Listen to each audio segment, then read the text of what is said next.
चले भाई, सेटल हो जाओ, बैठ जाओ। मेरे को समझ में नहीं आता इतना क्या समय लगता है तुम लोगों को। है क्या ये समय? तुम्हारा समय क्या है? ऐसा कर दिया जाए कि रात को कर दिया जाए। क्लासें चालू हो रात के 9:30 बजे से लेकर रात के 1 बजे तक, ताकि यहीं सो जाओ। ठीक है, मतलब कोई चांस ही ना बचे। अब क्या होता है कि जैसे एक सिस्टम होता है, उसमें ये होता है कि तुम पढ़ोगे, तुम यहीं बैठ के पढ़ोगे, तुम घर जाओगे नहीं, तुम क्या पढ़ोगे ये भी हम डिसाइड करेंगे। ठीक है, अगर ऐसी कुछ चीज होती है तो इसका मतलब ये होता है कि बच्चा 12 नहीं, तब वो 14 घंटे 15 घंटे पढ़ रहा होता है। अभी एक बच्चा था, उसके 705 नंबर आए थे। पुराने के हिसाब से उसकी रैंक 887 है इस साल की। अब उस बच्चे से हम पूछे थे, भैया कितनी देर पढ़ते हो? तो वो कहता है कि 14 घंटे। मैंने कहा तुझे 14 घंटे पढ़ने की क्या जरूरत है? बोला समझ में नहीं आ रहा, पढ़ूं क्या? उसे पेपर देते थे आसान वाला, तो उसका सीन ये था कि वो 1 सवा घंटे में पूरा पेपर खत्म। थोड़ा सा डिफिकल्ट दिया तो 2 घंटे में खत्म। हमने बहुत डिफिकल्ट एक पेपर बनाया था लास्ट ईयर अपने बच्चों के लिए, यहाँ पे ड्रॉपर के लिए, जो यहाँ के बच्चों का कहना था कि डिफिकल्ट पेपर है। वो पेपर हमने उसको भेजा, उसने 2 घंटे 5 मिनट में खत्म कर दिया। नंबर आए 720। ठीक है, क्लियर? नंबर आए 720। कैसे? बोलता है सर 2 क्वेश्चन के आंसर गलत है। हमने यहां पूछा तो पता लगा हाँ सही में 2 क्वेश्चन के आंसर गलत थे। बोला अब मेरे नंबर 720 आए। लेकिन एग्जाम में नंबर कितने आए? 705। ठीक है, एग्जाम का टेम्परामेंट अलग होता है, खुद की प्रैक्टिस का टेम्परामेंट अलग होता है। किसी बच्चे के 700 नंबर आ रहे हैं तो ऐसा हो सकता है कि उसके नीट में कितने आ जाएं? 720। गारंटी नहीं होती। ये उस दिन डिसाइड होगा कि बच्चा किस मूड में बैठा है, ऐसा समझ लो। हाई मोराल है, कॉन्फिडेंस है उसके अंदर, तो उसके नंबर आ जाएंगे। जिसके भी 680 या उससे ऊपर नंबर आ रहे होंगे कहीं पे भी टेस्ट में, जिस भी कोचिंग में पढ़ता हो, जो भी वो पेपर देता हो, ऑनलाइन करता हो ऑफलाइन करता हो कुछ भी हो, अगर उसका स्कोर 680 के आसपास है तो इसका मतलब है कि आप ये मान सकते हो कि चांसेस हैं कि वो 720 भी टच कर सकता है।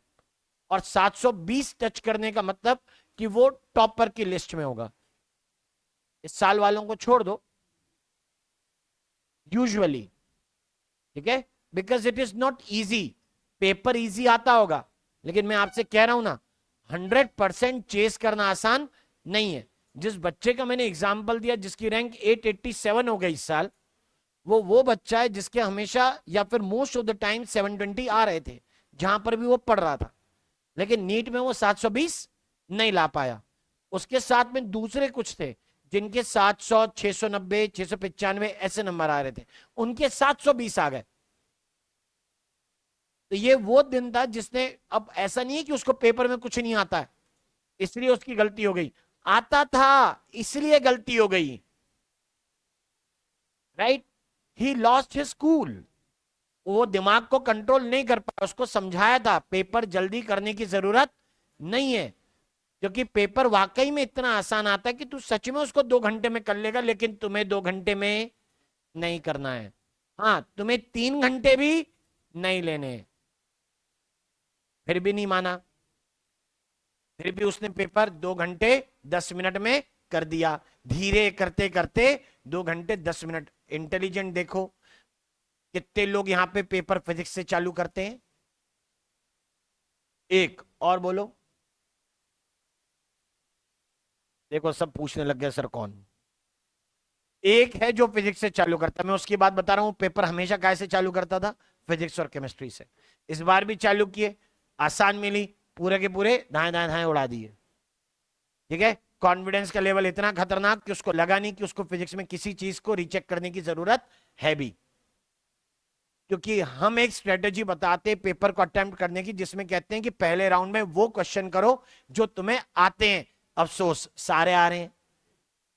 दूसरे राउंड में ओएमआर भरनी है, इसका मतलब रिव्यू का चांस बचा ही नहीं। सारे के सारे एक साथ भर भी डाले, खाली बैठे आराम से इधर उधर देख रहे हैं, क्या करें?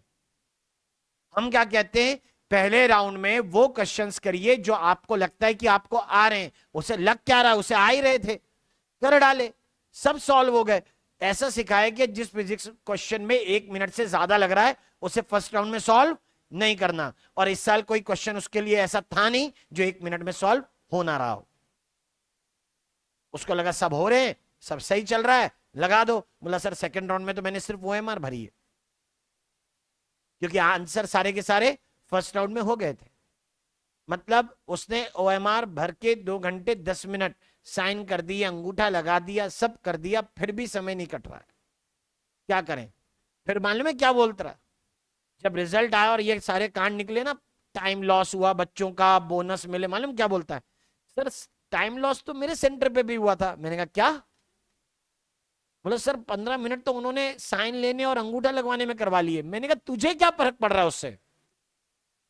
और एक्चुअली में जो बच्चा 700 का, जिसके भी 650 प्लस आ रहे होते हैं ना, उससे टाइम लॉस का कोई असर होता है? पेपर में ऐसा कुछ है ही नहीं बे। पेपर आता है किस लेवल का है? तभी तो मैं कह रहा हूं जिनके भी नंबर 720 बढ़ गए ना, वो सब कैसे बढ़े? वो उनके नंबर बढ़े जो एक्चुअल में 720 डिजर्व। अरे वो 600 नहीं कर रहे थे भाई। उस फॉर्मूले से जिस बेसिस पे बोनस बटे या ग्रेस बटा है, बच्चों के नंबर 720 को भी क्रॉस करते थे। उन्होंने ये थोड़ा ना देखा है कि कितने क्वेश्चन कितनी देर में सही लगाए। कोई भी बच्चा शुरुआत में वही क्वेश्चन लगाता है जो उसके क्या हो रहे होते हैं, सही। ठीक है, इस बेसिस पे अगर किसी बच्चे ने 1 घंटे में बायोलॉजी के 65 क्वेश्चन लगाए हैं तो वो सब 62 तो सही होंगे ही। ठीक है, बच्चे को पेपर करने का टाइम मिला 2 घंटे, तो उन्होंने सोचा 1 घंटे में 62 क्वेश्चन सही, तो 2 घंटे में कितने सही? 124। तो 3 घंटे में कितने सही? अरे और 62 जोड़ो भाई, कितने? 186। दे दो नंबर, दे दिए, 720 क्रॉस। फिर बोला ज्यादा होगा भाई, हमारा पेपर है मैक्सिमम मार्क्स वाला, इसको वापस नीचे लाइए। 720 ठीक है? बोला हाँ 720 ठीक है, दे दो। आई बात समझ में? सोचो जिसने केवल 580 नंबर पाए हो और उसको 720 मिल गए हो, वो कितना बड़ा लूज एफिशिएंट पर्सन होगा कि वो पूरे 3 घंटे में पूरा पेपर ही नहीं कर पाता। कि उसको तब जाके 720 मिले जब उसको क्या मिला है? ग्रेस। ये ग्रेस है। जितने तुमने ऑब्टेन किए उससे मोर देन 50% तुमको क्या मिला है? ग्रेस। ऐसे थोड़ा ना मिलता ग्रेस। पहले क्या क्राइटेरिया होता था, उसका तरीका ये था कि अगर बोनस भी बढ़ते थे ना, तो वो देखते थे कितने परसेंट मार्क्स तुम्हारे आ रहे हैं, उस बेसिस पे तुम्हें क्या मिलेगा? उतना percent bonus of your marks obtained. मान लो पेपर 10 नंबर का है, 10 क्वेश्चन है, उनमें से 2 क्वेश्चन क्या होने? बोनस। ठीक है, तुमने भी वो 2 क्वेश्चन अटेम्प्ट किए थे जो गलत थे, अनफॉर्चुनेटली वो क्या साबित हो गए? बोनस। अब तुम्हारे 10 में से 8 क्वेश्चन सही हैं, यानी you are getting 80% marks anyhow. या ये कहिए वो 2 बोनस वाले नंबर अगर तुम्हें मिले तो तुम्हारे 100% मार्क्स होंगे। ठीक है, तो तुम्हें बोनस ऐसे नहीं दिया जाएगा। वो देखेंगे कि भाई 8 तुम्हारे 10 में से कितने क्वेश्चन सही थे, तुम्हारे फुल, क्योंकि तुमने 2 वो भी अटेम्प्ट किए जो बोनस वाले। जो बोनस हुए लेकिन किसी बच्चे के केवल 7 सही थे, 2 बोनस वाले उसने टच नहीं करे, 1 क्वेश्चन उसने छोड़ा है, तो उसे कितने के हिसाब से बोनस मिलेगा? 70% ऑफ द स्कोर के हिसाब से मिलेगा। यानी 2 क्वेश्चन का जो मार्क्स बनता है, यानी 2 मार्क्स का 70% नंबर मिलेगा, पूरे 2 क्वेश्चन के नंबर नहीं। जाने राम एनटी वाले कौन सी गोली खाते हैं कि हर कुछ बांटते फिरते हैं। अगले साल पेपर आएगा बढ़िया। बढ़िया मतलब अब हो गई है उनकी ईगो हर्ट। अब किसी के 720 वो आने देंगे नहीं, चाहे गलत क्वेश्चन छापना पड़े, जिसका आंसर ही ना हो, और उसके मर्जी से दे देंगे। थर्ड है, तुम क्लेम करो, नहीं मिलन नहीं मान रहे, मतलब किसी के 720 नहीं आने देंगे, ये मान के चलो तुम। ऐसा ही होगा। ठीक है, ऐसा ही होना चाहिए, किसी के 720 ना आए, ताकि एक फाइट, एक चेस बनी रहे। नहीं तो भाई आपने इतने ज्यादा स्कोर करे, आपने 85% मार्क्स ले आए, फिर भी आप इंडिया के टॉप मोस्ट कॉलेजेस में एडमिशन नहीं ले पा रहे हो, कट ऑफ ही इतनी ऊपर चली गई। हमने सोचा भैया एमपी में 580 पे कॉलेज मिल जाएगा, हमने तैयारी करी, हमने सोचा अगर 580 पे स्टेट में मिल जाता है, 650 में ऑल इंडिया में मिल जाना चाहिए। पता लगा कट ऑफ इतनी ऊपर गई, कोई नेशन वाइड हमें पूछ ही नहीं रहा है। एमपी के कॉलेज मिल रहे हैं, बाजू में राजस्थान भी नहीं जा पा रहे। फिर काय का ऑल इंडिया कोटा, फिर तो स्टेट कोटा लेंगे ना। तो 650 is going to be a new normal score. एक नॉर्मल सी बात होने वाली है 650 नंबर लाना। आपको यह सोचना चाहिए कि आप 650 को क्रॉस कैसे करें, उसकी स्ट्रेटेजी बनाओ भाई। ठीक है, उसके हिसाब से टाइम टेबल बनाइए, वैसी तैयारी करिए, वो ज्यादा बेटर है। नहीं करोगे दिक्कत होगी। अभी से टाइम टेबल बनाओगे, 40 दिन के अंदर उसके हैबिचुअल हो जाओगे। कुछ भी करके 40 दिन तक मैनेज करना, 40 दिन में उसकी आदत पड़ जाएगी। उसके बाद बोलने की जरूरत नहीं होगी। उसमें जो टेस्ट होंगे, टाइम टेबल का बेनिफिट उसमें रिफ्लेक्ट हो जाएगा, आपका स्कोर बढ़ेगा। फिर ये एनालाइज कर सकते हैं किस सब्जेक्ट के लिए टाइम बढ़ाना है, किसके लिए घटाना है। घटाएंगे तो खैर किसी के लिए नहीं, बढ़ाएंगे, क्योंकि we want improvement and consistency both. तो आप अपना टाइम टेबल खुद से बनाओ, कम से कम 7 घंटे का बनाओ, तब जाके कोई प्रॉफिट है। ठीक है, कि अगर हम लोग ड्रॉप लेके बैठे, हम ड्रॉपर हैं, रेगुलर ड्रॉपर हैं, तो इसका मतलब है कि हमें क्या करना चाहिए, टाइम डिवोट करना चाहिए स्टडीज में ज्यादा से ज्यादा। That will be better. हमने लास्ट क्लास में माइटोसिस के बारे में पढ़ा था, सिर्फ इंट्रो, और मैंने डायग्राम से आपको स्टेजेस के बारे में बताया था। आज हम लोग डिस्क्रिप्शन ऑफ द स्टेजेस करेंगे। हम पढ़ चुके हैं कुछ बातें जो जाननी चाहिए कि कैरियोकाइनेसिस के अलग अलग तरीके होते हैं।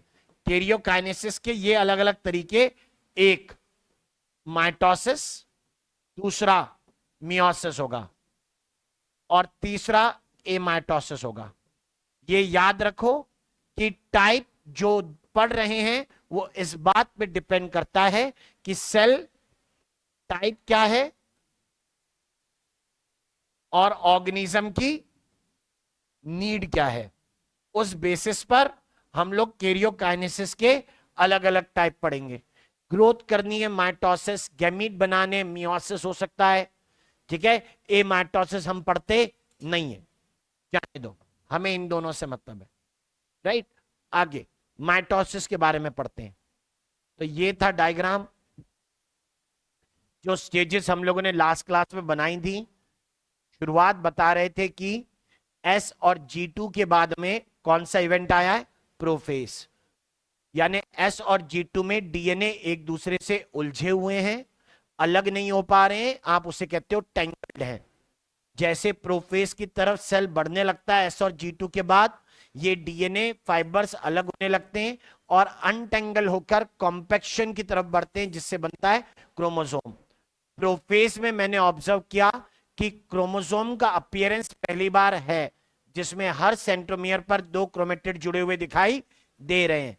तो हियर इट कम्स, पहली स्टेज का नाम जिससे हम लोग लिखेंगे प्रोफेस। फर्स्ट इज प्रोफेस, पहले का नाम प्रोफेस है।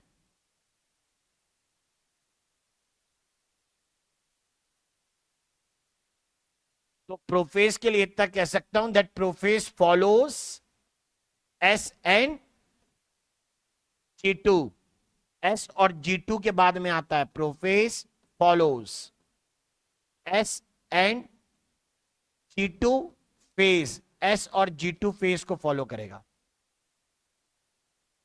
जब तय हो चुका है कि डिवाइड होना है सेल एस में, और तभी बोल दिया था there will be no look behind, वापस नहीं लौटना है।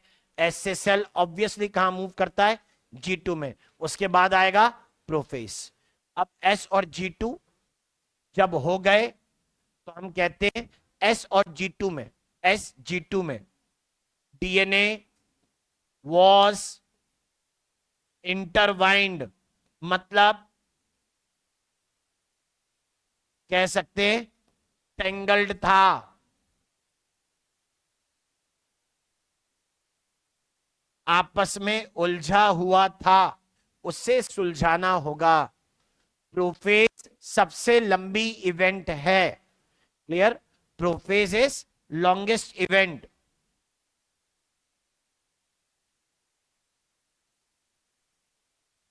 प्रोफेज इज लॉन्गेस्ट इवेंट, चारों में से प्रोफेज सबसे लंबी। इस समय प्रोफेज के बारे में बताते हुए हम मेंशन कर सकते हैं इसको कि दैट लंबी इवेंट को दो हिस्सों में बांट देंगे, एक होगा अर्ली और दूसरा होगा लेट। तो अर्ली प्रोफेज और लेट प्रोफेज को जब पढ़ते तो अर्ली प्रोफेज के कैरेक्टर जान लो। अर्ली प्रोफेज में सबसे पहले क्रोमोसोम का अपीयरेंस है, न्यूक्लियर मेम्ब्रेन अभी है, centrosome begin to move opposite poles, वह अपोजिट जाने लगे हैं, पहुंचे नहीं है, जा रहे हैं, राइट। ऐसा कुछ हम यहां कह सकते हैं।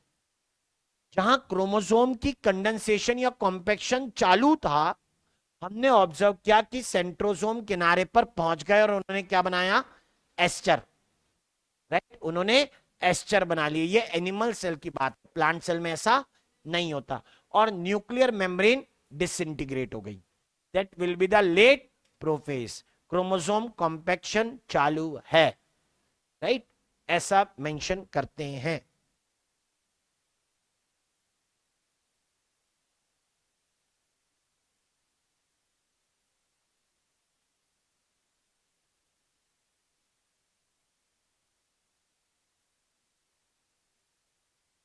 Early prophase and late prophase.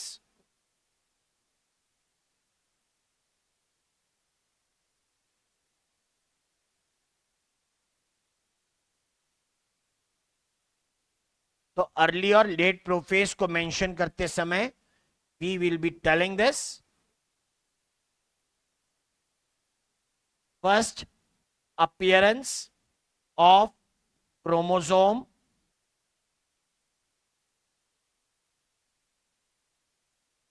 with two chromatids, दो क्रोमेटिड के साथ। शुरुआत में ही ऐसा हो गया है। लेट प्रोफेज में क्रोमोसोम कॉम्पैक्शन कंटिन्यूज हो रही है, अभी भी यहां चल रहा है ये काम।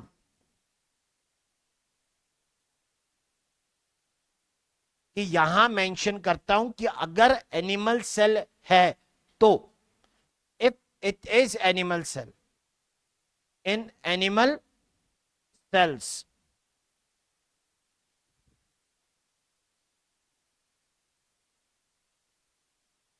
centrosomes begin to move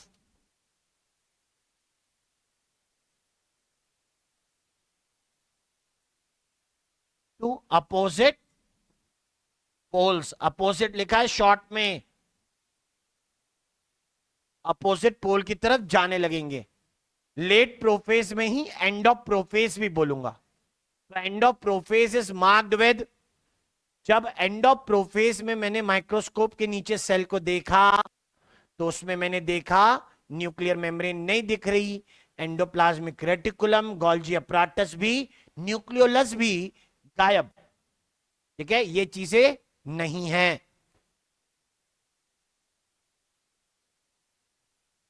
eight the and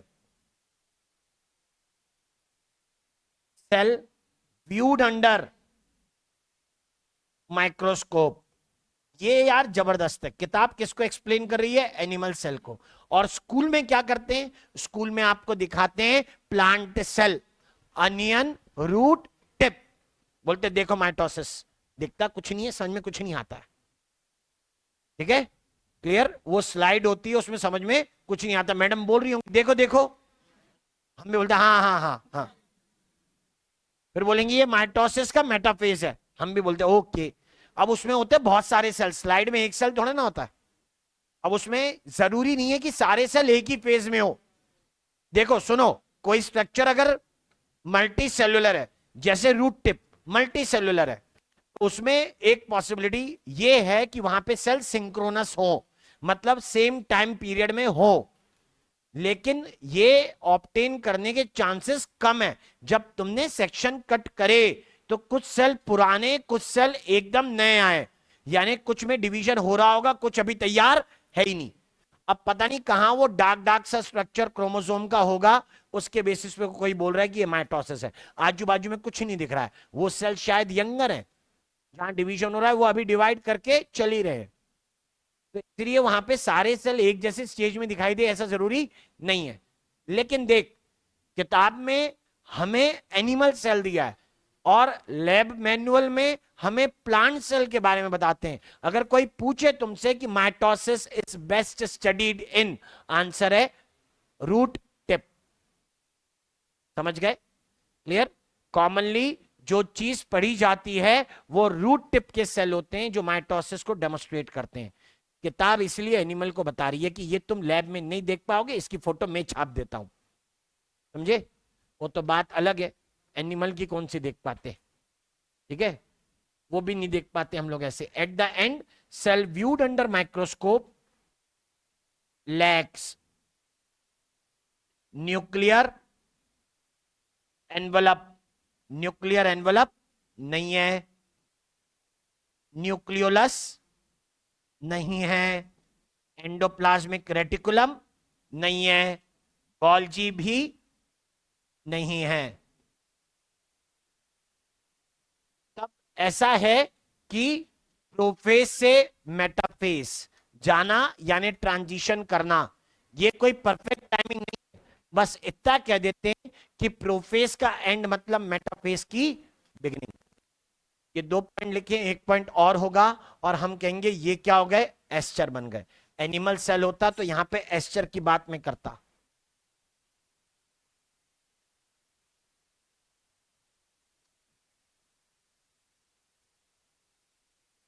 कहां लिखूं, छोटा नहीं कर सकता।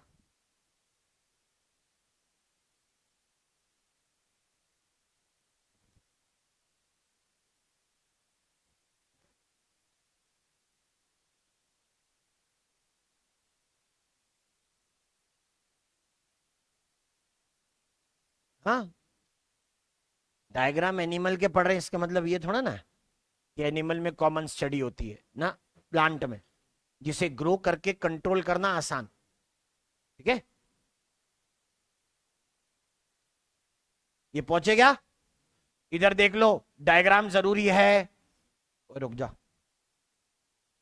ये डायग्राम बहुत जरूरी है यहां पे। इसके अंदर ये हमने क्या ऑब्जर्व करें, दीज आर एस्चर। अरे एक एस्चर, एक को एस्चर बोलते हैं, दो को एस्चर्स बोलेंगे। हाँ, तो एस्चर क्या है? Aster is nothing, it is centrosome radiating the microtubule. ठीक है, सेंट्रोसोम से माइक्रोट्यूब्यूल निकल रहे हैं। सेंट्रोसोम कॉमन किसमें? एनिमल सेल में। यानी एस्चर भी किसमें बनेंगे? एनिमल सेल में। डायग्राम तो पिछली क्लास में बना लिए होंगे ना, नहीं भी बनाए नहीं चलता, कोई दिक्कत नहीं है। चलिए, हम बात कहते हैं कि दैट अगर वो क्या होता, एनिमल सेल, अगर एनिमल सेल रहा होता तो वहां पर एस्चर बनते। लेकिन प्लांट सेल है, उसमें एस्चर नहीं बनेंगे। चलो, माइटोसिस प्लांट और एनिमल सेल में एक जैसे नहीं है। माइटोसिस इन प्लांट सेल्स और इन animal sales.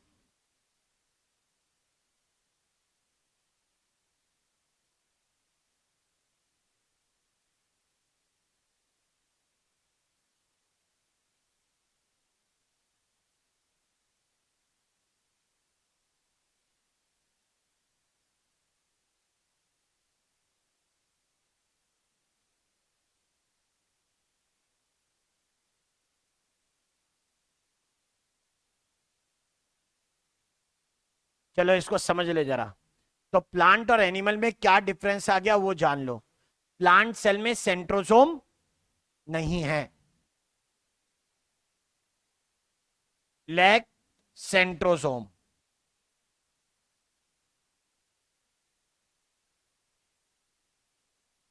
Absence of asters at poles.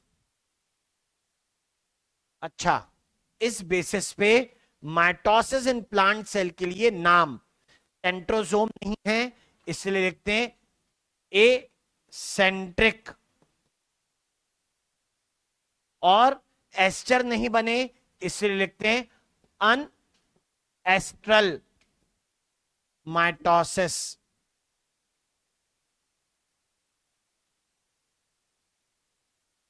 Plant cell में कंडीशन मेंशन, एनिमल सेल में सेंट्रोसोम्स आर कॉमन, यहां ये कॉमन है।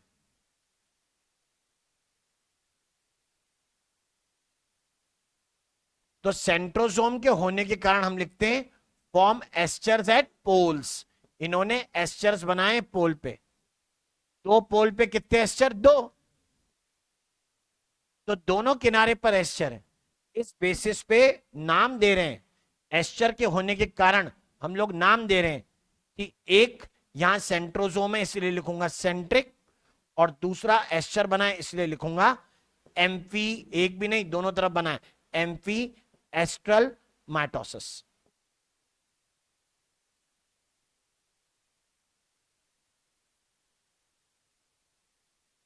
वैसे इतना बता देते हैं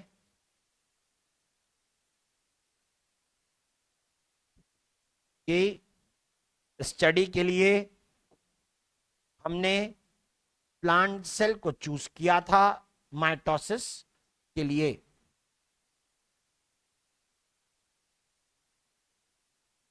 study of mitosis,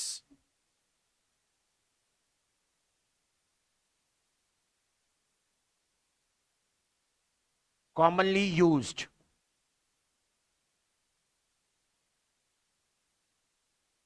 root tip cells, school में मिलने वाली स्लाइड्स भी रूट टिप सेल्स की ही होती हैं common.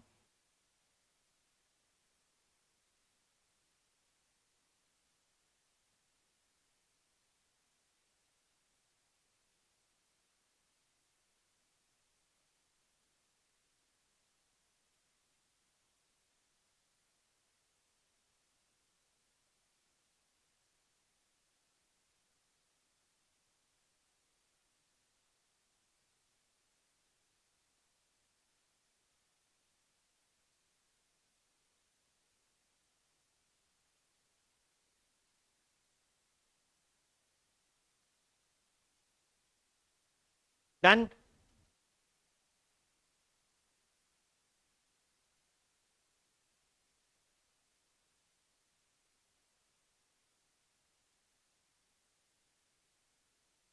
The second stage will be वो स्टेज जिस समय क्रोमोसोम की स्टडी बेस्ट होती है। ये बादल लगभग हर स्टेज में बनता रहेगा। Metaphase is the stage when the chromosomes are going to be most compact. हमने इवन लेट प्रोफेज में भी यही लिखा है, क्रोमोसोम कॉम्पैक्शन गोइंग ऑन, अभी हो रहा है, हो चुका होगा मेटाफेज में। जब स्पिंडल फाइबर बनेंगे तो ये स्पिंडल फाइबर क्रोमोसोम के सेंट्रोमियर के बाजू में प्रेजेंट काइनेटोकोर इस तरफ जाके फंस जाएंगे। अब ऐसे में क्रोमोसोम सस्पेंड हो जाता है, ना नीचे जा पाता है ना ऊपर। As I told you in the previous class कि स्पिंडल फाइबर पॉलीमर है, ये लंबा होना चाहते हैं तो ये नीचे धक्का लगाएगा, यहां वाला स्पिंडल फाइबर ऊपर धक्का लगाएगा, इवेंचुअली ये क्रोमोसोम कहां टंग जाएंगे? बीच में। ये धक्का लगा रहे हैं, ये लंबा हुआ तो इसको जोर लगाएगा तो ये एकदम से कहां आ जाएंगे एक बार में? फिर बीच में, राइट। अभी की स्टेज ऐसी है। मेटाफेज जब पढ़ते तो उसको भी अर्ली और लेट में डिवाइड कर सकते हो, ये हमारी श्रद्धा है।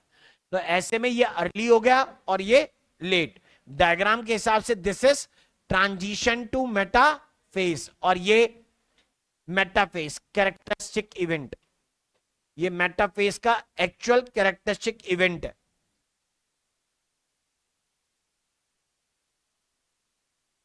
नेक्स्ट इवेंट का नाम या फेज का नाम मेटाफेज।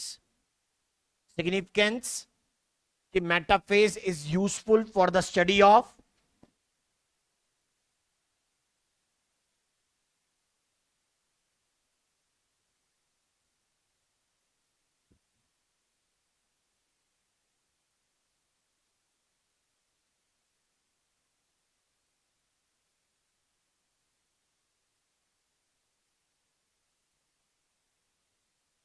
Chromosome, morphology.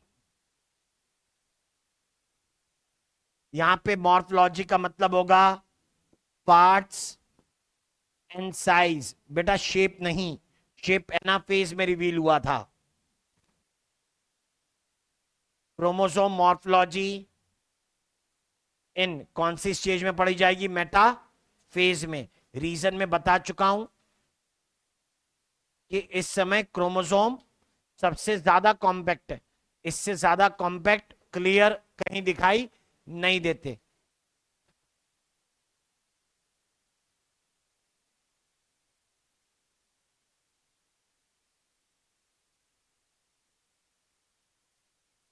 स्पिंडल एपराटस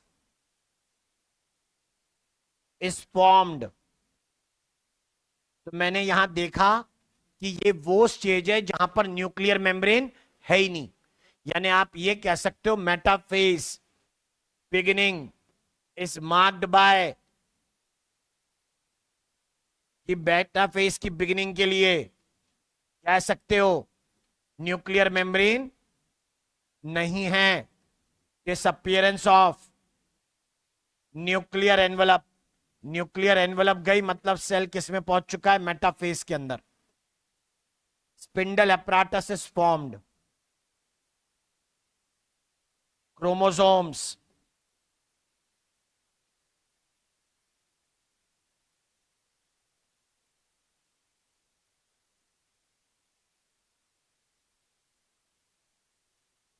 कल आपकी क्लास 4:15 से रहेगी, छुट्टी सेम टाइम पे होगी।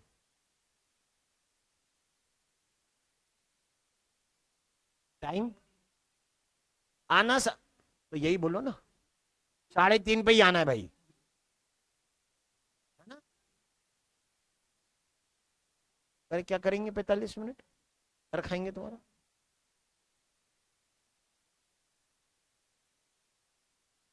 क्रोमोसोम्स आर शॉर्टन एंड थिकन्ड, यानी इसी को बोला जाता है डिस्टिंक्ट मॉर्फोलॉजी। इसी समय उनकी मॉर्फोलॉजी क्लियर है। तो तब मैंने कहा कि हर क्रोमोसोम पे 2 क्रोमेटिड हमें प्रोफेज में दिख गए थे। ज्यादा क्लैरिटी यहां पर आ गई, प्लस एक और चीज ऐड होती है, वो है सेंट्रोमियर के दायां बायां, यानी कौन? काइनेटोकोर। स्पिंडल एपराटस बना है और स्पिंडल एपराटस सेंट्रोमियर के दोनों तरफ प्रेजेंट काइनेटोकोर से जुड़ जाएगा। इंटरेस्टिंग बात है कि सेंट्रोमियर क्रोमेटिन होता है, जबकि काइनेटोकोर प्रोटीन होता है। कौन सा? वही प्रोटीन जो स्पिंडल फाइबर को बनाता है, यानी ट्यूब्यूलिन। राइट, याद रखें, हम कह रहे हैं spindle fibre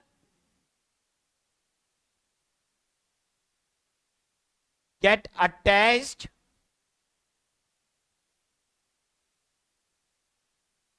onto the kinetochores. ये काइनेटोकोर्स के साथ जुड़ गए।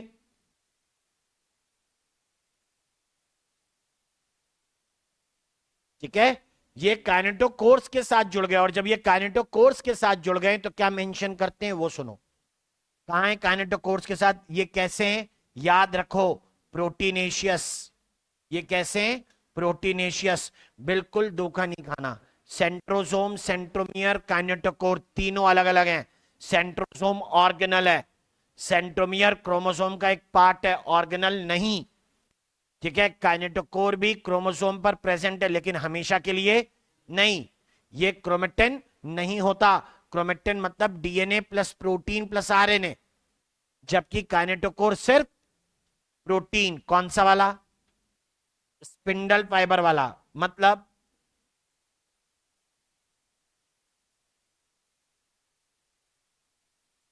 ट्यूपिलीन। हाँ, हम कह रहे हैं spindle fibre get attach to the attached on the kinetochores, इसी स्टेज में ऑन साइड्स ऑफ सेंट्रोमियर। ठीक है, ये डिस्क लाइक स्ट्रक्चर है, ये हम लोग सेल वाले चैप्टर में पढ़ चुके हैं। एक चीज ही हो गई। अगला स्पिंडल एपराटस पूरा बना, ठीक। जब काइनेटोकोर से, देख सीक्वेंस में लिखना है चीजों को, वो सबसे सही रहता है। कि हम कह रहे हैं कि दैट ये क्रोमोसोम ऐसे लगते हैं जैसे धागे बुनकर हम कोई स्ट्रक्चर बना रहे हैं, तो बीच में जब ट्विस्टिंग होगी क्रोमेटिन की तो जगह खाली होगी, तो उससे फाइबर आर पार निकल सकते हैं। मैंने बनाया नहीं तो बना देता हूं ये ऐसा। ये देखिए यहां से ये निकला, ये क्रॉस हो गया इधर से इधर, यहां से निकला क्रॉस हो गया, यहां से निकला क्रॉस हो गया, यहां से निकला क्रॉस हो गया, लेकिन कहां फंस गया? काइनेटो कोर पर फंस गया, क्योंकि वहां सेंट्रोमियर है और सेंट्रोमियर टाइट स्ट्रक्चर है। राइट, आप ऐसे याद रखें, उससे इतनी इजीली क्रॉस होना मुश्किल है। तो यानी आप कहते हो स्पिंडल फाइबर रन करते हैं पोल टू पोल, ये पोल टू पोल जा रहा है, ये सफेद वाला भी देख, और दूसरे स्पिंडल फाइबर है जो पोल से कहां तक आ रहे हैं? Pole to kinetochore. सारा लफड़ा इनके कारण है। कौन? जो पोल से कहां तक आए? काइनेटोकोर पर। इन्होंने क्रोमोसोम को बीच में टांग दिया है। अब प्रॉब्लम क्रिएट करेंगे बाकी बच्चे स्पिंडल फाइबर जो क्रोमोसोम के ऊपर फंसे हुए नहीं है। करते हैं, करेंगे।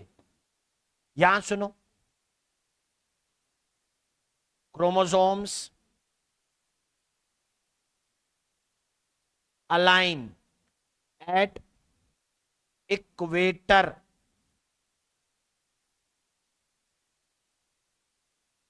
या मैं लिखूंगा एक ही प्लेन में। इस प्लेन का नाम है, सरफेस का नाम है Meta physique plate.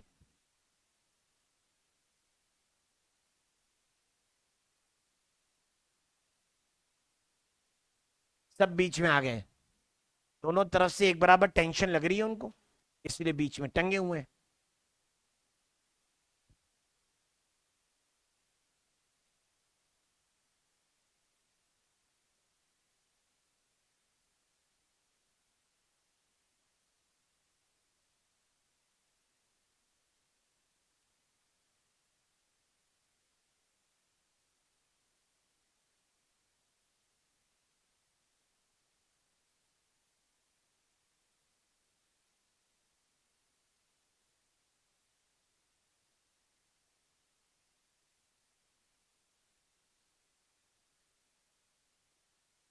Done.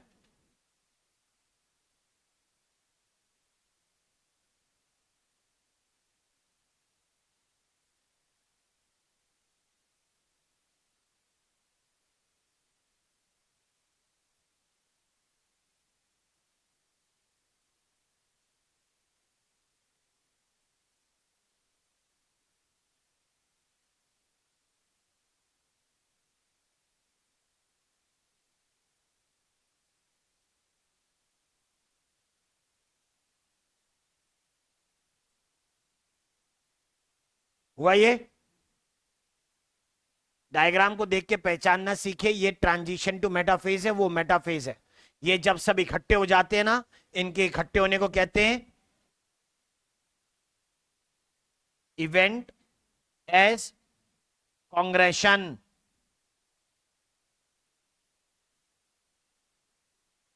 Kinetochore किस टाइम से बनता है? मतलब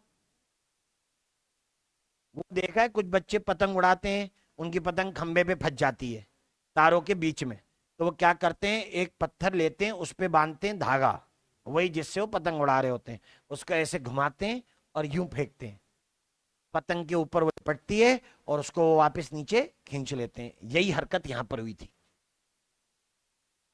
आगे बढ़ते बढ़ते स्पिंडल फाइबर कहां अटक गए? सेंट्रोमियर पर, तो उधर ही रोल हो गए। आई बात समझ में? सेंट्रोमियर क्रॉस करना कैसा था? मुश्किल।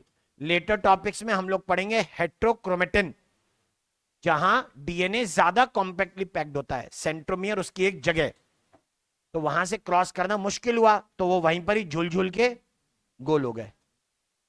समझे? तो वो इसीलिए काइनेटोकोर कैसे खुद ही प्रोटीनेशियस है, वही वाले जो यहां है, सेम। उसके बाद उसका कोई अस्तित्व है ही नहीं अगली स्टेज के बाद। डन।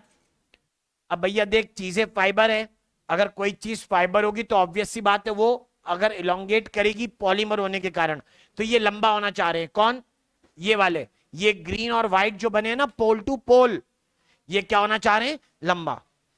परेशानी उसके साथ है जो एक कोने में किससे बना हुआ है, क्रोमोसोम से। वो लंबा होना तो चाहता है लेकिन जगह नहीं है, इवेंचुअली वो यहां से इधर की तरफ, यहां से इधर की तरफ खिंच जाएगा, या कहो कि अगर किनारों से खींचोगे तो बीच वाले क्या हो जाएंगे, टूट जाएंगे। और जैसे ही वो टूटे उन्होंने अपने हिस्से का सेंट्रोमियर भी तोड़ लिया, स्प्लिटिंग ऑफ सेंट्रोमियर। तो एनसीईआरटी लिखती है स्पिंडल एपराटस कॉन्ट्रैक्ट्स, स्टेज का नाम क्या है, एनाफेज। स्टेज को लिखेंगे एनाफेज, बादल बनाएंगे। सारे सेल्स के अंदर सबसे छोटी स्टेज कौन है, एनाफेज। सब मिला के सबसे छोटी स्टेज बनी एनाफेज।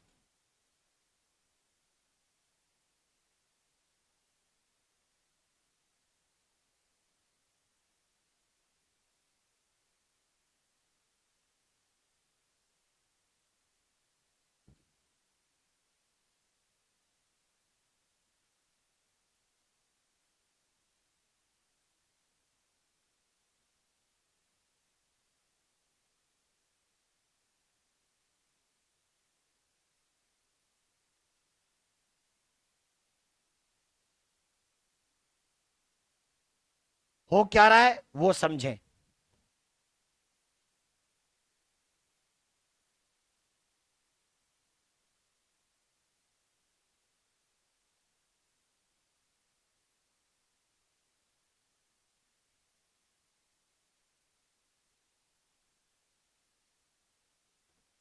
ये वो वाला टाइम था जिस समय स्पिंडल एपराटस कॉन्ट्रैक्ट कर रहा है, और कॉन्ट्रैक्ट करने के कारण स्पिंडल एपरेटस कॉन्ट्रैक्ट्स। इसके कॉन्ट्रैक्शन का इंपैक्ट किसके ऊपर आया है, वो वाले फाइबर जो कहां से कहां है, जो पोल टू काइनेटोकोर है। ध्यान से सुनना, इनका नाम लिख रहा हूं क्रोमोसोमल फाइबर्स, इनका नाम क्रोमोसोमल फाइबर्स हैं। तो धागा लंबा हो रहा है ठीक, अगर लंबा ना हो पाए टूट जाए तो क्या बोलेंगे, छोटा हो गया, समझे। यानी अगर पॉलीमर एक्सटेंड होता है तो आप बोलते हो it is getting longer, it is becoming more long, means more polymerised, extending. लेकिन जब टूट जाए तो उसको बोलोगे डीपोलिमराइज या गेटिंग शॉर्टनड, रिट्रैक्ट कर रहा है, रिकॉइल कर रहा है। कौन, क्रोमोसोमल फाइबर। जब ये कॉन्ट्रैक्ट करते हैं तो हम कहेंगे क्रोमोसोमल फाइबर्स रिट्रैक्ट। ये अगर फैलना है, अनकॉइल होना, तो ये रिट्रैक्ट करना यानी कॉइल होना, वापस बंद होने लग गए। रिट्रैक्ट और रिकॉइल, या इसी को डीपोलिमराइज भी कह सकते हैं, ड्यू टू विच, जिसके कारण सेंट्रोमियर क्या हो जाएंगे, स्प्लिट। सेंट्रोमियर स्प्लिट्स, सेंट्रोमियर के स्प्लिट होने पर वो दो सिस्टर क्रोमेटिड जो ऐसे लगे हुए थे क्या होंगे, एक इधर और एक इधर, separate. Now separation of sister chromatids.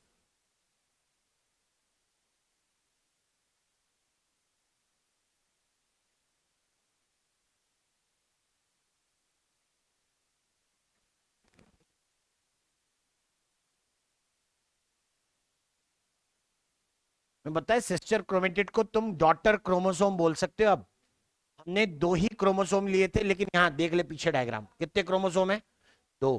कितने, दो। अब यहां कितने दिख रहे हैं, चार। ये मत कहना क्रोमोसोम का डुप्लीकेशन हो गया, अबे वो तो पहले ही हो गया था एस फेज में, लेकिन होना कंफर्म हो गया कहां, एनाफेज में, जब ये डॉटर क्रोमोसोम क्या हो गए, अलग। मान ले तुमने रजिस्टर की फोटोकॉपी कराई, तो दुकान वाला दोनों चीजें क्या करेगा, साथ में रखेगा, रजिस्टर भी जिसकी कॉपी की है और नई कॉपी भी, राइट। वो उसको एक बंडल में रखता है। अलग तो तुम करोगे, जिसकी कॉपी उसे वापस दे दोगे, अपनी फोटोकॉपी अपने पास रख लोगे। आई बात समझ में। तो यानी मटेरियल पहले ही फोटोस्टेट हो चुका है, इसलिए कितने क्रोमेटिड हैं एक क्रोमोसोम पे, दो। अब वो एज क्रोमोसोम अलग हुए हैं। जब ऐसा कुछ हो, इतनी ताकत लग रही हो, तो उसकी एनर्जी क्या कहेंगे उसको? एटीपी। ठीक है, इस इवेंट में एनर्जी लगेगी, क्या लगेगी? एनर्जी। रिक्वायर्स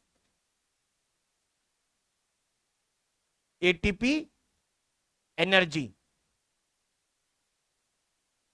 इसके लिए एटीपी एनर्जी लगती है, और जब एटीपी एनर्जी लग गई तो यानी तब इसमें हम लोग मेंशन कर सकते हैं दैट अगर कोई पॉइजन दे दे जो एटीपी सिंथेसिस ना होने दे, तो ये वाली स्टेज पूरी नहीं हो पाएगी। राइट, ये वाली स्टेज पूरी नहीं हो पाएगी ऐसे केस में, एंड अदर थिंग्स। इसके अलावा दूसरी बात कि आप अगर इस स्टेज को होने न दें, तो अगर क्रोमोसोम के नंबर तो वो कितने हो जाएंगे? 4n। और सेल डिवीजन को खत्म करवा दें, तो यानी आप अचीव कर सकते हो 2n क्रोमोसोम का 4n। अगर n क्रोमोसोम होंगे तो कितना? 2n। यानी क्रोमोसोम के नंबर क्या हो गए? डबल। इसे कहते हैं पॉलीप्लॉइडी। राइट, इसे क्या कहेंगे? पॉली। क्या ये काम की चीज है? हो सकती है, इसका फायदा हो सकता है, बिल्कुल। जैसे अगर करेक्टर जीन के कारण है और जीन क्रोमोसोम पर है, तो क्रोमोसोम की नंबर बढ़ेगी तो जीन के नंबर बढ़ेंगे। जीन के नंबर बढ़ेंगे तो हो सकता है करेक्टर का एक्सप्रेशन भी बढ़ जाए। फायदे की चीज हो सकती है। इमेजिन करने में क्या जा रहा है, इस चीज का एक्सप्लॉइटेशन हम लोगों ने प्लांट्स में किया है। इसी इवेंट को कहते हैं पॉलीप्लॉइडी। वो जो हम लोग वीट ग्रो करते हैं, जिसका नाम Tikam aestivum, modern bread wheat, वो एक पॉलीप्लॉइड है। उसके अंदर 42 क्रोमोसोम होते हैं, जिसको लिखते हैं 2n equal to 6x equal to 42। यानी वो क्या है? हेक्साप्लॉइड। उसका छोटा भाई भी है, एक छोटा भाई भी, उसका नाम है टिटिकम ड्यूरम, या फिर कह सकते हैं डायोकोकम ड्यूरम वीट। कहीं पढ़ा है आज तक ड्यूरम वीट? नहीं पढ़ा? वो सामान खरीदो मार्केट से तो लेना चाहिए, बिना खरीदे भी पढ़ सकते हो। अब की बार दुकान में जाना है, उससे बोलना बेम्बिनो चाहिए, बेम्बिनो वर्मिसिली। सेवियां आती है ना बेम्बिनो की, बेम्बिनो कंपनी का नाम है, जिसपे 2 घंटियां बनी रहती हैं। हमें खरीदनी नहीं है, पैकेट लेना है, पीछे पलटना, पलट के पढ़ना। या फिर मैक्रोनी आती है उसी कंपनी की, उसे भी पलट के पढ़ना। क्या? इंग्रेडिएंट्स। इंग्रेडिएंट्स में पढ़ेंगे, या फिर उसके ऊपर कहीं ना कहीं लिखा होगा गुडनेस ऑफ ड्यूरम व्हीट। मालूम है ड्यूरम व्हीट के आटे को क्या कहते हैं? रवा। सूजी। उसकी रोटी नहीं बनती, लेकिन व्हीट रोटी बनती। डिफरेंस समझ में आया? पॉलीप्लॉइड का डिफरेंस है। ड्यूरम व्हीट 4n, यानी, और जिसे हम खाते हैं वो हेक्साप्लॉइड। हेक्साप्लॉइड की रोटी बन जाती है, ठीक है, टेट्राप्लॉइड की नहीं बनती। फायदा देख रहे हैं क्रोमोसोम के नंबर बढ़ने का? हाँ, ह्यूमन में मत बढ़ाना, अभी बहुत परेशानी है। ठीक है, अगर ह्यूमन में क्रोमोसोम के नंबर बढ़े और उसके नतीजे वैसे ही हुए, तो फिर आपके आजू बाजू में कुछ लोग घूम रहे होंगे 5 मुंडी वाले। एक मुंडी सीधी देख रही है, दूसरी तुम्हें देख रही है ऐसे घूमते हुए। नहीं, फिर पता लगा 2-4 बदमाश हैं। वो इसलिए बदमाश है क्योंकि उनके पास हाथ पैर ज्यादा है। एक हाथ से घसीटते हैं, एक हाथ से मारते हैं, एक हाथ से गर्दन पकड़ के उठा लेते हैं। आदमी परेशान कैसे लड़े? समझे बात? पॉलीप्लॉइडी ऐसा कुछ कर सकती है। हमने प्लांट में अप्लाई करी, सक्सेसफुल रिजल्ट भी मिले। वो तब होगा जब हमने मेटाफेज से आगे सेल को बढ़ने नहीं दिया। ठीक है, याद रखें, अगर कोई सेल माइटोसिस पूरा ना करे, जिस भी फैक्टर ने माइटोसिस को होने से रोका है, उसे कहेंगे माइटोटिक पॉइजन। एंड करेंगे, क्योंकि जरूरी है उसको बारे में पढ़ना, जब माइटोसिस का एंड आएगा वहां पे मेंशन होगा। क्लियर? क्वेश्चन आया है, पीवाईक्यू में भी दिखेगा। तो यहां पर अगर कोई एनर्जी को रोक ले तो ये इसे इनहिबिट करेगा, यानी माइटोटिक पॉइजन। एक एग्जांपल यहां भी आएगा एनाफेज में, पढ़ेंगे, आगे आते हैं वो सब। तो यहां पर सेपरेशन ऑफ सिस्टर क्रोमेटिड्स को अब मैं क्या बोलूंगा, now daughter chromatids, sorry chromosomes, यानी मैं कहूंगा कि that chromosome number appeared double. Chromosome के नंबर कैसे दिखाई दे रहे हैं, double. Chromosome numbers appear double.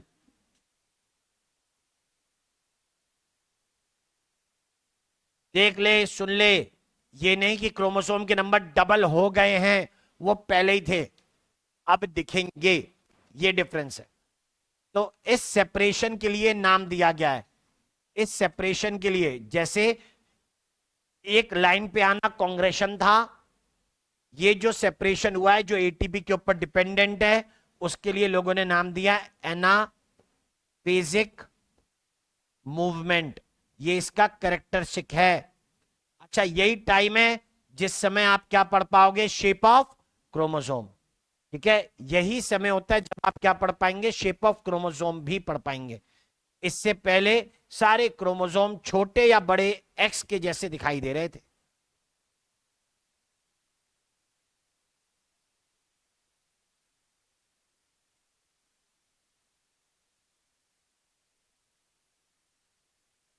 Study the shape of chromosomes.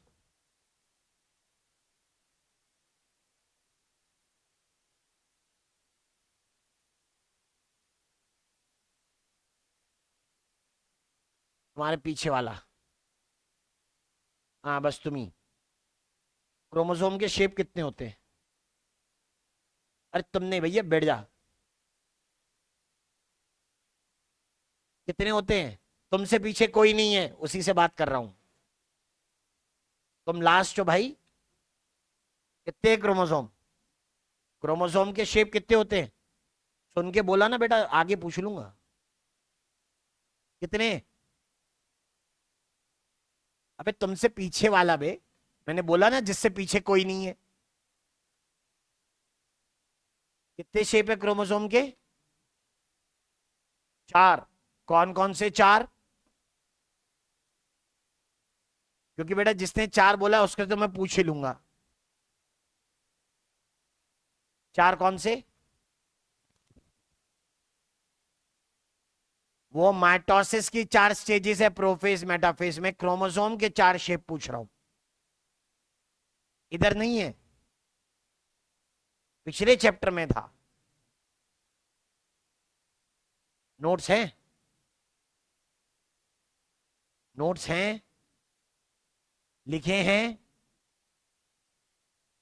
तो मैंने तो अब ये भी नहीं बोल सकते कि पीछे के पन्ने पलटो उसमें देख लो। क्यों है भैया अपनी लाइफ के साथ, बैठ जा। हाँ, चार थे ना, based on the position of centromere या एनाफेज के अंदर चार शेप थे। एक का नाम था रॉड, जो टीलोसेंट्रिक है, दूसरा एक्रोसेंट्रिक, ठीक है, जो आई सॉरी जे की तरह, एक है सब मेटासेंट्रिक एल की तरह, और फिर है मेटासेंट्रिक जो वी, राइट। अच्छा, ह्यूमन में टीलोसेंट्रिक क्रोमोसोम नहीं होते, ठीक है। और जो हमने मेटाफेज में पढ़ा उसको कैरियोटाइप कहते हैं। कैरियोटाइप में अलग अलग तरीके के शेप देखे जा सकते हैं, लेकिन वो क्लियर कब होंगे, एनाफेज में आके। एनाफेज भी हो गया, सब कुछ हो गया, अब आएगा क्या, टीलोफेज। देख, कट पहले लगा दिया साइटोप्लाज्म में, ठीक है। यानी अगर सेल को साइटोकाइनेसिस करना है तो वो शुरुआत कहां कर देगा, एनाफेज में, ठीक है। वो शुरुआत एनाफेज में ही कर देता है और टीलोफेज में जाके उसको क्या कर लेता है, कंप्लीट। यहां दो न्यूक्लियाई बन गए, दोनों न्यूक्लियाई अलाइक होंगे, एक जैसे होंगे। हम जिस स्टेज की बात कर रहे हैं जिसे लिखते हैं टीलोफेज।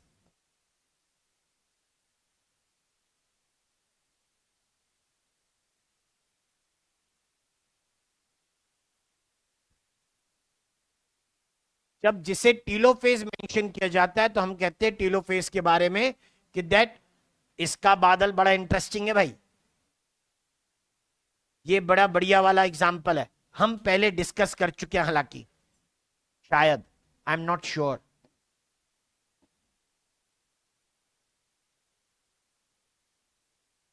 प्रोफेज का अपोजिट कौन? टीलोफेज। जो गया था वापस आएगा कहां? टीलोफेज। यानी न्यूक्लियर मेम्ब्रेन वापस आएंगी, और क्रोमोसोम जो प्रोफेज कंपैक्ट हो रहे थे यहां पे वापस क्या होंगे? डी कंडेंस होने लगेंगे। राइट? तो यहां आप मेंशन कर सकते हो इसके अंदर that this is the stage opposite to prophase. Prophase के अपोजिट स्टेजेस हैं।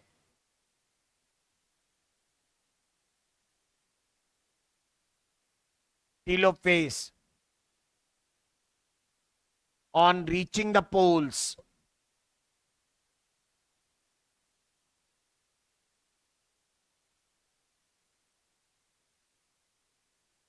chromosomes begin to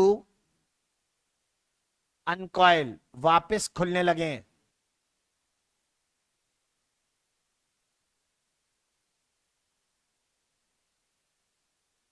रीअपियरेंस, आप रीऑर्गेनाइजेशन भी कह सकते हो, of nuclear envelope,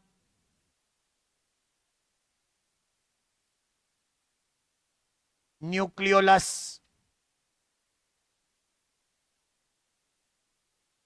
endoplasmic reticulum and other organelles. बाकी ऑर्गेनल्स जो एसोसिएटेड है वापस आने लगेंगे जो गए थे।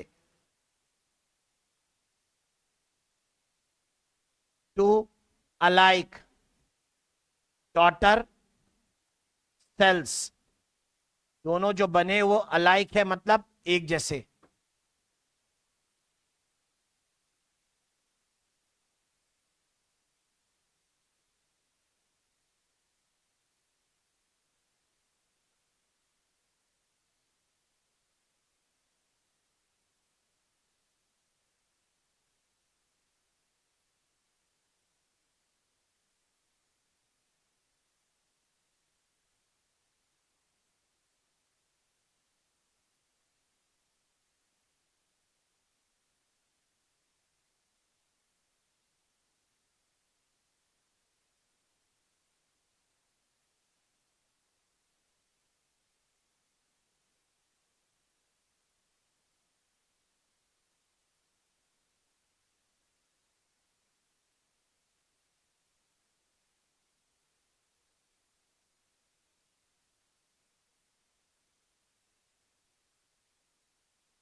खत्म। वो तो पॉलीमर है ना, निपटा दिए जाएंगे। डिसमेंटल नहीं है, विलीन और बना ली गई थी। हुए ये। एक्चुअल में स्पिंडल फाइबर्स तीन टाइप के हैं, हमने दो टाइप बनाया। तीसरा टाइप ये दूर होती सिस्टर क्रोमेटिड्स के बीच में होता है, उसके बारे में पढ़ा नहीं जाता एक्चुअली। ये यहां जब ये अलग हो रहे होते हैं ना, तो ये ऐसे फाइबर्स होते हैं, ये जल्दी ही क्या हो जाएंगे? टूट जाएंगे। तो जिसे खोना है उसे बना के फायदा क्या है? तो तीन तरीके के स्पिंडल फाइबर्स हैं। जो इनके बीच में थे टूट गए, अब उसे इंटरजोनल फाइबर कहते हैं। वो जो पोल से सिर्फ काइनेटोकोर तक है क्रोमोसोमल फाइबर कहते हैं। जो पोल से पोल तक जा रहा है उसे कंटिन्यूअस फाइबर कहते हैं। ऐसे हैं तीन, हमें नहीं चाहिए, नॉट रिक्वायर्ड ये टीलोफेज तक पहुंचे। अब बात ऐसी है कि कुछ ऐसी घटनाएं होती हैं जिसके कारण माइटोसिस रुक सकता है। ये ऐसे सब्सटेंस हो सकते हैं जिन्होंने माइटोसिस को इनहिबिट किया। We call them as mitotic poisons.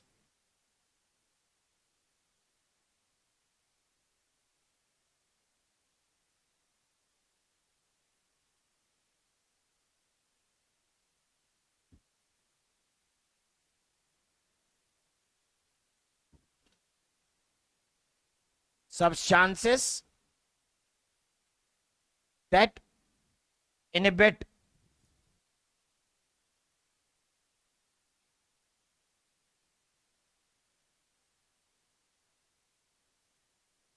mitosis at any instance या किसी भी स्टेज पर, उससे हम लोग नाम देंगे माइटोटिक पॉइजन। कई सारे नाम है, ढेर लगे इतने, जैसे कुछ नाम आते हैं इनको हम लोग लिखते हैं। एक नाम आता है, अभी कभी सुना हो तो, नाम है मस्टर्ड गैस। केमिकल वेपन है, ठीक है, ये केमिकल वेपन में यूज किया जाएगा। मैं नर्व गैस की बात नहीं कर रहा, ये मस्टर्ड गैस है। दूसरे एग्जाम्पल मस्टर्ड गैस के अलावा एजाइड, साइनाइड, ऐसा कुछ। एक एग्जाम्पल है विन ब्लास्टिन, बायोमोलिक्यूल चैप्टर, एल्कलॉइड्स वाला टॉपिक ड्रग में लिखा हुआ है। प्लांट का नाम है विंगा, जिससे मिलता है विन ब्लास्टिन। दूसरा और एक एग्जाम्पल नाम है colchicine, morphology of flowering plant, Liliaceae family, plant का नाम कॉल्चिकम ऑटमनेल, उससे मिलता है कॉल्चिसीन। इफेक्ट देखिए, अगर सीक्वेंस में पढ़ा होता तो हम ये पढ़ चुके होते। कौन से? कॉल्चिसीन और विनब्लास्टिन के नाम। विनब्लास्टिन बायोमॉलिक्यूल्स में पढ़ते हो। काम के क्वेश्चन इनके ऊपर बिल्कुल संभावना। Application based. इफेक्ट सुनो, मस्टर्ड गैस से क्या हुआ? क्रोमोसोम कुछ नहीं करेंगे, क्योंकि वो सारे के सारे एक जगह इकट्ठा हो जाएंगे, कहेंगे एग्लूटिनेशन ऑफ क्रोमोसोम्स।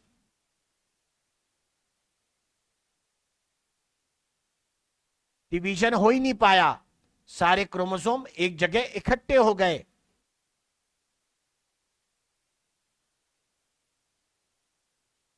एजाइड या साइनाइड ये जहर है, एटीपी सिंथेसिस को रोकते हैं।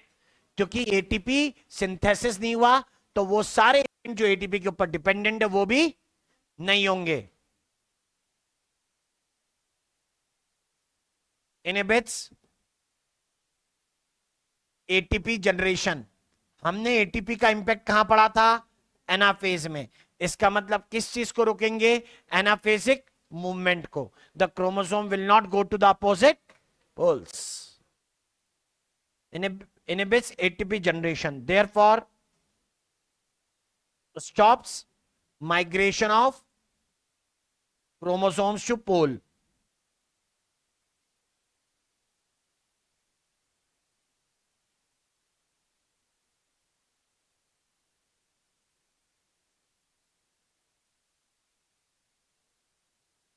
और विनब्लास्टिन या colchicine plant products that destroy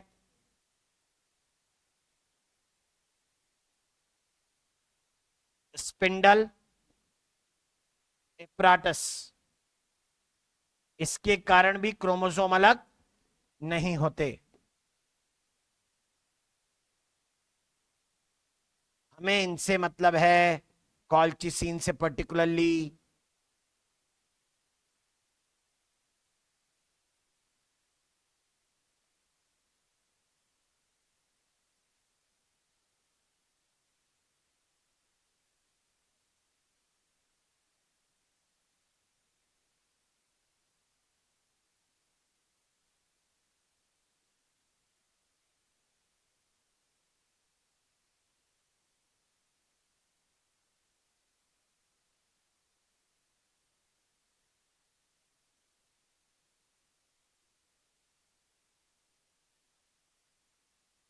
done.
Telophase के एंड में दो सेल साइटोकाइनेसिस के बाद बनेंगे। हम लोग कहते भी हैं कि that commonly cytokinesis follows karyokinesis. Commonly लिखा है, ऑलवेज नहीं।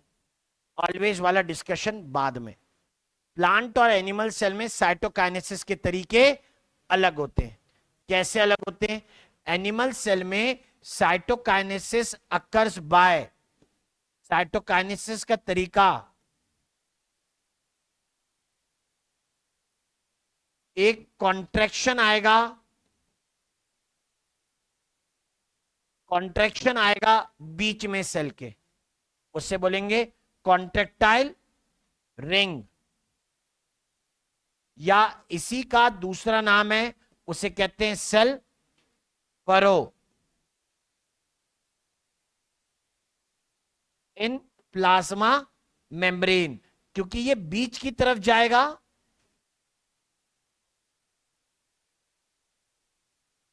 इसलिए लिखूंगा फॉर्म्ड सेंट्री पिटली, अंदर की तरफ जाते हुए। यानी ये देख लो, ये सेल की कंडीशन ऐसी है। मैं अगर बनाऊं इसे तो it will appear like this. ये एक सेल,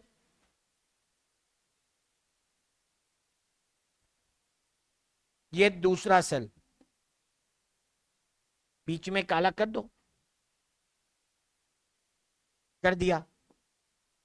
और यहां बना दो एक न्यूक्लियस, ओहो सॉरी,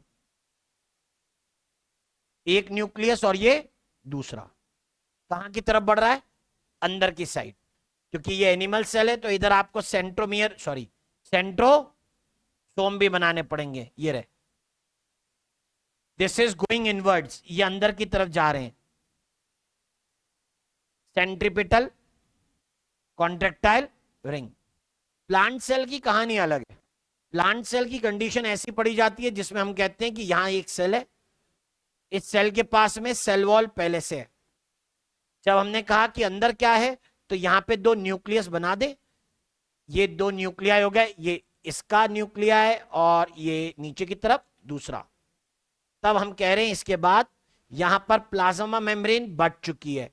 ये इसकी प्लाज्मा मेम्ब्रेन है और नीचे वाले की प्लाज्मा मेम्ब्रेन ये मैंने बना दी। बीच में गोल्जी अपराटस का कचरा इकट्ठा है, जो दीवार बना रहा है। ढेर भी बन सकता है ना, वैसा ढेरी इकट्ठा होकर कहां की तरफ जा रहा है? साइड पर। ये किनारे की तरफ बढ़ रहा है, यही कहलाएगी सेल प्लेट। पड़ा है सेल वॉल में फार्गमोप्लास्ट, फार्गमोप्लास्ट से बनेगी सेल प्लेट। तो यहां कहते हैं cytokinesis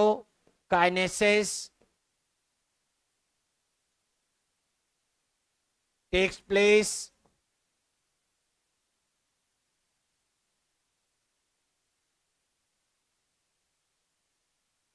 bye cell plate formation, जो कहां की तरफ बनती है? Towards periphery. पेरिफेरी की तरफ जो बने उससे बोलोगे सेंट्री पिटली, सॉरी सेंट्रीफ्यूगली। ये सेंट्रीफ्यूगल है, जबकि एनिमल सेल के अंदर साइटोकाइनेसिस सेंट्रीपिटल था। स्ट्रक्चर का नाम सेल प्लेट है। ये प्लांट और एनिमल में साइटोकाइनेसिस का डिफरेंस।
डन।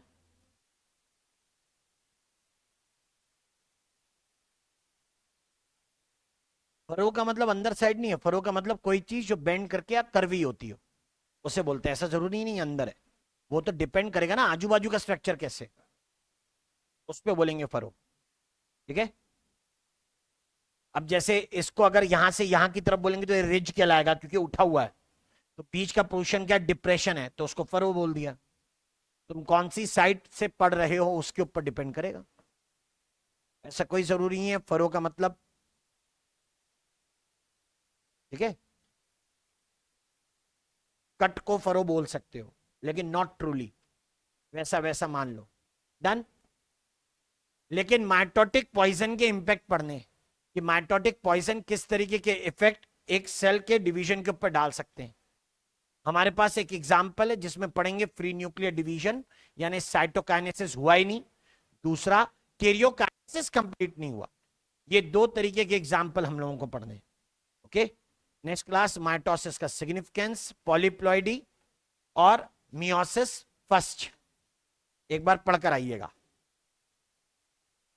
Thank you.